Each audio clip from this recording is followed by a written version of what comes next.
이제 오늘 나오는 왕은 아사 왕입니다.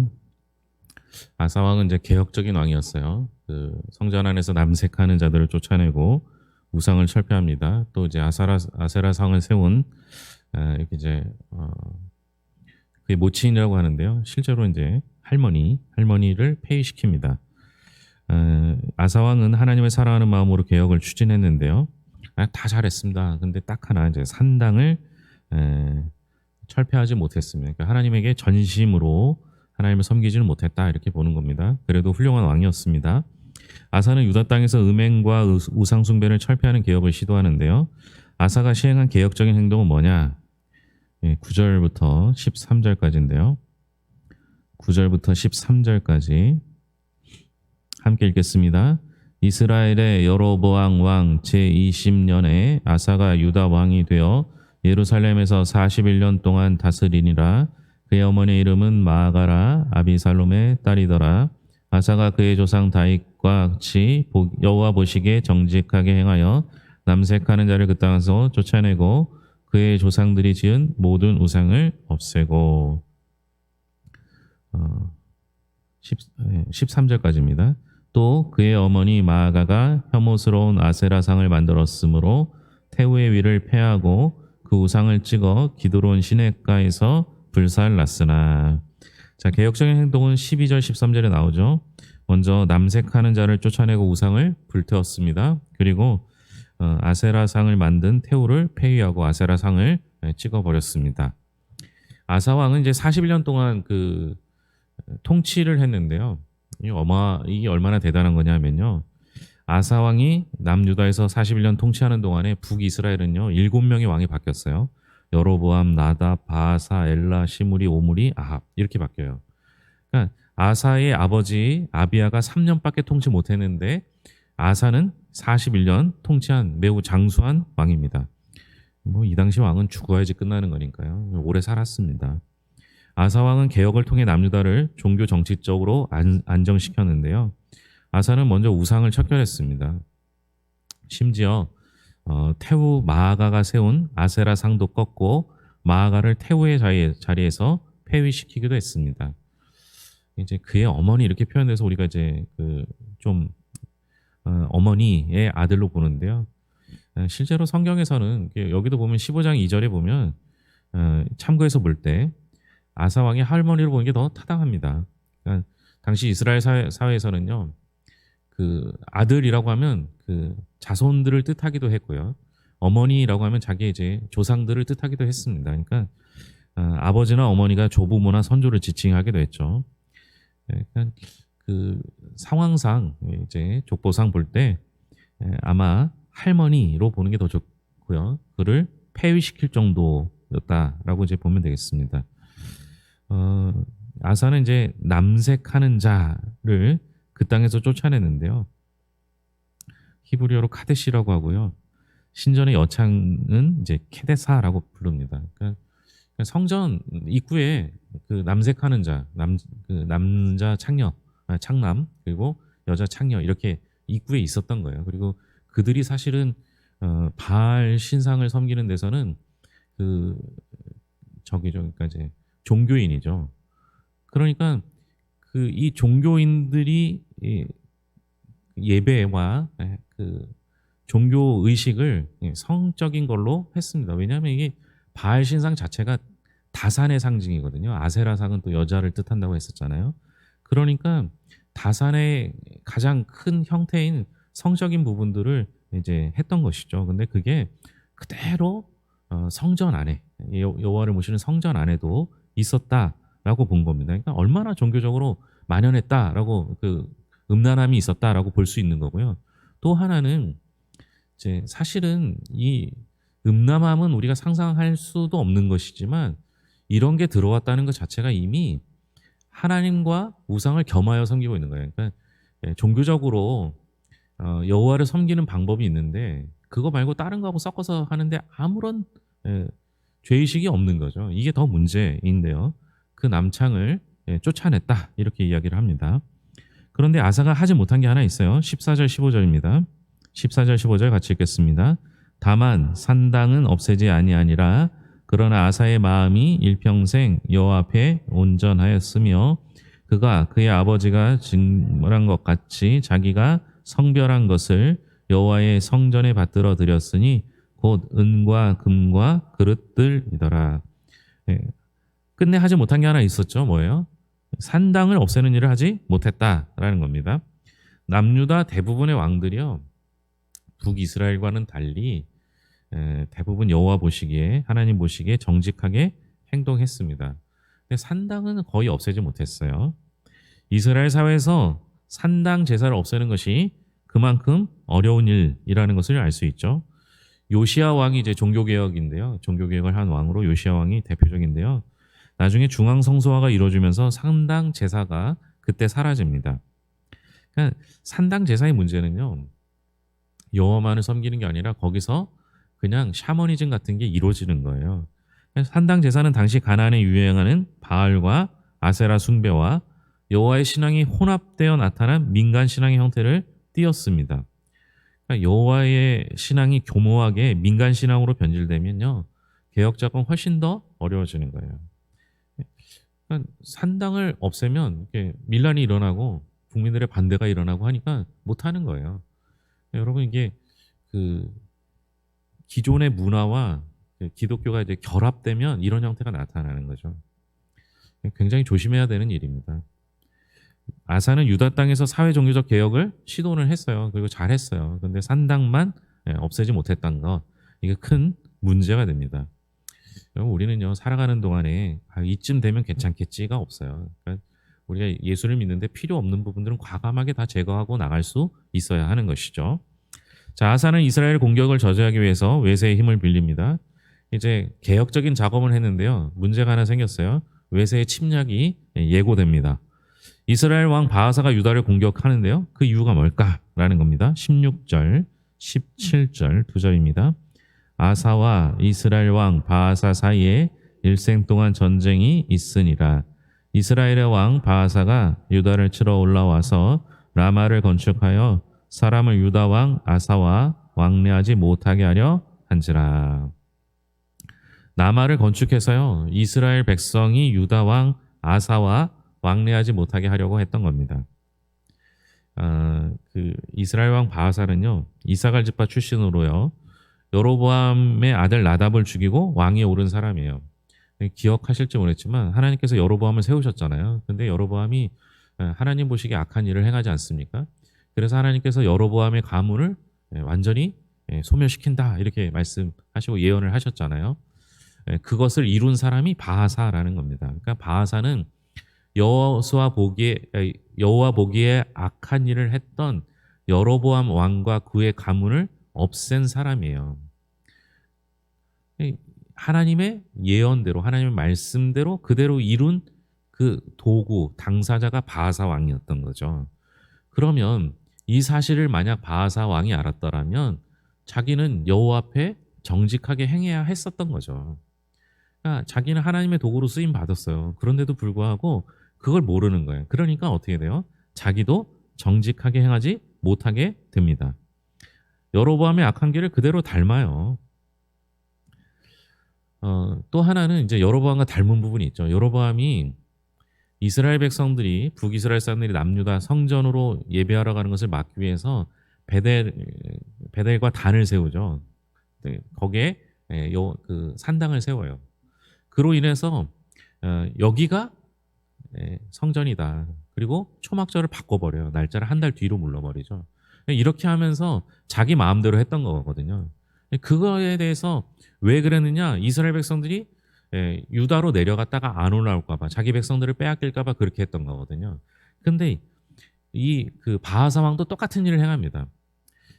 이 바하사 왕이 그 라마를 건축하면서 이스라엘 백성들이 유다로 내려가는 것을 막으려고 했던 겁니다. 이 라마는요, 원래 예루살렘 북쪽 8km 정도 떨어진 곳인데요, 원래 베냐민 지파에게 기업으로 분배된 땅이었습니다. 그러니까 가까이에요. 아주 그 유다에 가까운 쪽, 원래 유다 땅인 곳에다가 라마를 건축하기 시작합니다. 그러니까 이 아사 왕이 느끼기에는 불안할 수밖에 없죠. 자기 땅 근처에다, 그러니까 바로 인접에다가 그것을 건축하니까 겁날 수밖에 없었던 것이죠. 그래서 바하사 왕과 아사 왕 사이에는요, 일생 동안 전쟁이 있었습니다. 유다 왕 아사는 이스라엘 왕 바하사의 공격에 어떻게 대처하는가? 18절 19절입니다. 18절 19절 같이 읽겠습니다. 아사가 여호와의 성전 곡관과 왕궁 곡관에 남은 은금을 모두 가져다가 그 신하의 손에 넘겨 다메섹에 거주하고 있는 아람의 왕 헤시온의 손자 다브림몬의 아들 베나닷에게 보내며 이르되 나와 당신 사이에 약조가 있고 내 아버지와 당신의 아버지 사이에도 있었느니라. 내가 당신에게 은금 예물을 보냈으니 와서 이스라엘의 왕 바하사와 세운의 약조를 깨뜨려서 그가 나를 떠나게 하라 하매. 성전 곡관과 왕궁 곡관에 남은 은금을 아람 왕 베나닷에게 주어서 도움을 받으려고 했습니다. 누가 생각나요? 성전 곡관을 털어다가 다른 나라에서 줘서 이제 동맹을 맺으려고 하죠. 어떤 사람이 생각납니까? 멀리 갈 필요도 없어요. 르호보암입니다. 르호보암 왕 때요, 애굽 왕 시삭이 예루살렘을 침략합니다. 이때 르호보암은 성전의 보물과 왕궁의 보물, 솔로몬의 방패 등을 애굽의 조공으로 바친 적이 있어요. 그런데 이번에는요, 유다의 아사 왕이 북이스라엘 바하사 왕의 공격을 막기 위해서 아람 왕 베나닷에게 군사적 지원을 요청하면서 그 대가로 성전에 있는 것들을 가져다가 줍니다. 그냥 그 할아버지를 닮은 거예요. 여러분 자녀나 손자들이 뭐 하는 거 보면 누구 닮아요? 다 여러분 닮는 거예요. 비슷해요. 르호보암이 그렇게 하니까요, 그래도 되는 줄 알고 성전에 있는 것들을 갖다가 그렇게 합니다. 성전에 있는 도구를 사용해서요, 자신의 동족 북이스라엘과 싸움을 하는데 사용한 거예요. 지금 이게 우리가 아무렇지도 않은 것 같지만요, 여러분 쉽게 말하면 이거예요. 여러분들이 교회에다가 헌금을 하셨어요. 근데 뭐 하려니까 좀 돈이 부족해서 그 헌금한 거 도로 내놓고 그거 가지고 형제하고 싸우는 데 쓴 거예요. 말이 안 되는 얘기잖아요. 이걸 누가 해요? 아사왕이 해요. 여호와 보시기에 정직히 행했음에도 불구하고 그래요. 아사는 개혁적인 왕이었는데요, 결정적인 순간에 어떻게 한 거예요? 하나님을 의지하지 않았던 거죠. 아람의 개입으로 이스라엘과 유다의 싸움은 어떻게 전개되는가? 20절부터 22절입니다. 20절부터 22절까지 같이 읽겠습니다. 베나닷이 아사 왕의 말을 듣고 그의 군대 지휘관들을 보내 이스라엘 성읍들을 치되 이온과 단과 아벨 벳마가와 겟네렛 온 땅과 납달리 온 땅을 쳤더니 바하사가 듣고 라마를 건축하는 일을 중단하고 디르사에 거주하니라. 이에 아사 왕이 온 유다에 명령을 내려 한 사람도 모면하지 못하게 하여 바하사가 라마를 건축하던 돌과 제목을 가져오게 하고 그곳으로 베냐민의 게바와 미스바를 건축하였더라. 그러니까 아람 왕 베나닷이 이제 이스라엘을 공격하니까요, 그 얘기를 듣고 그 이스라엘 왕 바하사는 라마 건축을 중단하고 물러납니다. 그때 이제 유다 왕 아사는 그들이 지으려고 했던 그 건축하려고 쓰렸던 제목, 돌과 나무를 그걸로 성읍을 건축하는데 사용합니다. 이제 유다 왕 아사가요, 조공을 바치자 아람의 군대가 그 지금 여기 이제 지명이 4개 정도 나오는데요, 그 갈릴리의 북쪽을 치는 거예요. 그러니까 갈릴리 호수가 이렇게 쓰면 북쪽을 쳤어요. 근데 지금 건축은 어디서 해요? 갈릴리의 남쪽인, 이게 남유다잖아요. 남유다니까 남쪽에서 건축을 하고 있는데 아람 왕이 위쪽, 원래 아람이 위쪽에 있으니까 아람 왕 위쪽에 있는 것을 치니까 어떻게 돼요? 아니, 그러니까 뭐 옛날에는 군사나 건축하는 사람이나 맨 마찬가지, 그냥 국민들을 이제 백성들을 데려다가 했으니까 위에서 치니까 밑에 건축하는 걸 포기하고 위로 올라가서 막아야 되죠. 이렇게 된 거예요. 여러분 이거는요, 여러 형태로 성경에서 나옵니다. 이제 예전에 이제 블레셋이 했을 때도 블레셋 위쪽을 하나님께서 그 무너뜨려서 그렇게 한 경우도 있고요. 다른 나라를 통해서 이렇게 하신 경우도 있는데 외교적으로 정말 잘한 일입니다. 저는 그렇게 봐요. 이 외교적으로는 이만한 일이 어디 있어요? 자기네 남유다는 전쟁에 참여하지도 않고 그냥 조공 바친 걸로 인해서 위에서 아람이 그렇게 해줌으로 인해서 어, 북이스라엘이 저절로 도망갔고요. 남겨진 걸로 자기의 그 경계선에 성읍을 쌓았어요. 얼마나 잘한 일이에요.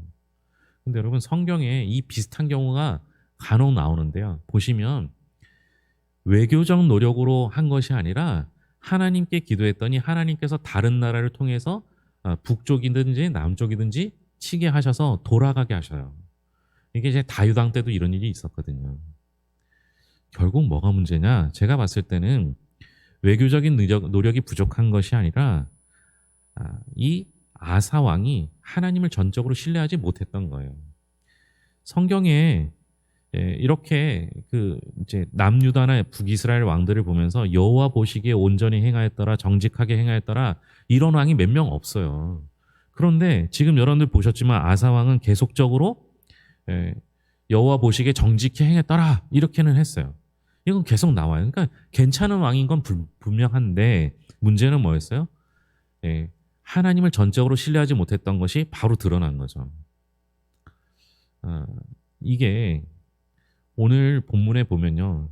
오늘 이제 우리가 이제 같이 보고 있는 이 매일 성경에 의도적으로 뭐가 나오냐면요. 앞부분은 산당을 없애지 못했다는 게 나오고요. 뒷부분은 외교적으로 승리했다는 게 나와요. 근데 이 두 개가 다른 얘기가 아니라 합쳐진 얘기라고 보셔야 된다는 거죠. 왜냐하면 산당을 없애지 못했다는 건 온전히 하나님께 집중하지 못했다는 거예요. 또 이스라엘 그 남유다 백성들에게 하나님만 의지하도록 하지 못했던 거예요. 그게 결과적으로 뭐가 나타난 거예요? 외세를 이용해서 외교적인 노력을 통해서 하나님을 전적으로 신뢰하지 못했기 때문에 외교적인 노력으로 승리를 하려 했다라는 겁니다. 눈에 보이는 바로 자기 나라의 윗부분에 라마를 건축하고 요새를 건축하는 거거든요. 여로보암은 그 예배를 드릴 수 있는 산당, 제사를 드릴 수 있는 것을 만들었는데 그 바하사는 요새화를 시켜서 완전히 이 북이스라엘 백성들이 남유다로 내려가는 걸 막고 남유다를 침공하려고 하는 의도적으로 요새를 만든 거예요. 그러니까 요새를 만드는 과정이었으니까 아사왕이 보기에 얼마나 무섭습니까? 그러나 하나님께서는 외세를 의지하지 않고 하나님만을 의지하는 사람을 찾는 거예요. 자, 이제 우리 삶에서 한번 볼까요? 우리 삶에서는 여러분들은 어떻게 살고 계십니까? 정말 하나님만을 의지하십니까? 아니면 다른 것들을 의지하십니까? 여러분 우리가 하나님만 전적으로 의지하지 못하고 다른 것을 의지할 때 나타나는 가장 대표적인 속성이 성급함입니다. 제가 성격이 급하잖아요. 저도 이런 경우가 많은데요. 여러분 하나님을 의지한다면 하나님의 때를 기다릴 필요가 있고요. 하나님이 해주실 것이라고 믿는다면 하나님이 일하실 때를 기다려야 된다고 생각합니다. 아마 아사왕이요. 하나님을 의지하고 하나님께 구했다면요. 조공을 바치지 않고도 아람 왕을 하나님이 이용하실 수도 있었어요. 하나님은 전 세계를, 온 우주를 통치하시는 분이기 때문에 어떤 방법으로도 하셨을 거예요. 그런데 하나님께 단 한 번도 묻지 않고 개혁적인 성과를 이루었을지 모르지만 하나님을 의지하지 않고 하나님께 구하지 않고 하나님의 도움 없이 승리를 했던 것이죠. 우리가 자꾸 좋은 방법, 좋은 프로그램, 좋은 어떤 외적으로 보여지는 것들을 의지하기 시작하면요. 그리고 그것에 성공을 거두기 시작하면요. 하나님 의지하지 않을 경우가 많다라는 거예요. 그래서 교회가 대표적으로 조금 성공하고 성장하고 나면요. 자꾸 무너지는 이유가 뭐냐. 이게 내가 했다고 생각하는 것 때문에 그래요. 제일 조심할 사람이 목사겠죠. 그러나 성도들도 보면요. 내가 했다고 생각하는 사람들이 얼마나 많은지 몰라요. 내가 했다. 건축할 때도 내가 했다고 말하는 사람들이 얼마나 많은지 몰라요. 조심해야 된다는 거죠. 우리가 할 일은 뭐예요? 하나님이 하신 거죠. 하나님만 의지한다는 거죠. 지금 이제 이스라엘의 전쟁이 일어나고 있지만요. 뭐 정확한 양상은 잘 몰라요. 그러나 전부 다 종교와 관련돼 있습니다. 이스라엘 쪽에서 일어나는 전쟁은요. 대부분 다 종교를 빙자한 전쟁이에요. 자기네 종교의 자유, 권리, 보장 또는 자신의 종교가 우월하다 이렇게 얘기하고 있어요. 그럼 이스라엘을 제발 기독교의 본산지에 예수님이 공생의 사역을 하셨던 곳이긴 하지만 이스라엘은 하나님 나라의 백성이라고 보시면 안 돼요. 거기 유대교예요, 유대교. 그리고 가자지구 역시 마찬가지죠. 거기 이슬람교고요. 그러니까 우리가 생각하기에 이스라엘은 거룩한 게 아니라 그들은 아주 서로를 못 잡아먹어서 안달인 사람들이 모여인 곳이 바로 그곳이에요. 그러다가도 화해하고 그러다가도 기독교 성지 순례객들을 통해서 돈을 벌어먹고 살고 그렇게 살아요. 우리가 종교를 빙자해서 내 이득을 취하려고 하면 안 돼요. 우리는 하나님을 전적으로 의지하는 법을 배워야 해요. 그러기 위해서 제일 좋은 방법은 기다리는 거예요. 조금 참아보는 거예요. 그래서 성경은 항상 인내를 얘기하잖아요. 하나님이 하실 때까지 기다려야 되는데 하나님 도와주세요 하고 내 마음대로 하는 거죠. 기도하면서 인내하며 기다리면 하나님의 때에 하나님의 방법으로 가장 좋은 길로 인도하시게 될 것입니다. 아사왕은 개혁적이었는데요. 세상의 힘도 의지하는 이중적인 태도를 보였습니다. 하나님은 이걸 싫어하세요. 우리는 하나님만을 의지하든지 아니면 아예 하나님을 버리고 떠나서 심판을 받든지 둘 중에 하나겠죠. 여호수아가 말한 대로 나와 내 집은 여호와만을 섬기겠다는 다짐이 여러분들의 있기를 소망합니다. 기도하겠습니다. 하나님 아버지 감사합니다. 아사왕은 하나님 앞에 온전한 왕이라고 표현되었지만 그가 개혁적으로 산당도 아세라상도 그가 남창도 또 아세라상도 또 그의 할머니도 폐위시켰지만 작은 것 산당 넓게 퍼져 있었던 그 동네의 산당을 폐하지 못했습니다. 하나님 아버지 우리는 사소한 것은 괜찮다라고 생각할 때가 있습니다. 그러나 작고 사소한 것에서부터 하나님을 의지하는 방법을 배우게 하여 주시옵소서. 결국 하나님만을 온전히 신뢰하지 못했던 아사왕은 전쟁의 승패를 외세에게 외교적 노력으로 해결하였습니다. 하나님, 우리는 해결하는 인생이 되어서는 안 됩니다. 하나님께 해결받는 인생이 되게 하여 주시옵소서.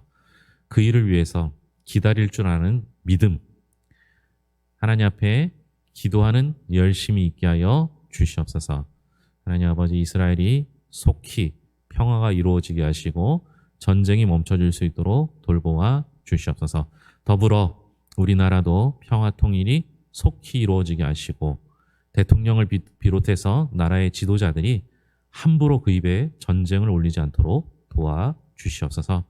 우리 땅에 적어도 이 한반도에는 전쟁이 일어나지 않기를 소망합니다. 우리 성도들의 가정을 복되게 하시고 화목하게 하시고 기도하여 자녀들에게 믿음의 유산을 물려줄 수 있도록 주여 함께하여 주시옵소서. 환절기에 감기 걸리지 않도록 돌보아 주실 것을 믿으며 모든 것을 예수님의 이름으로 기도합니다. 아멘.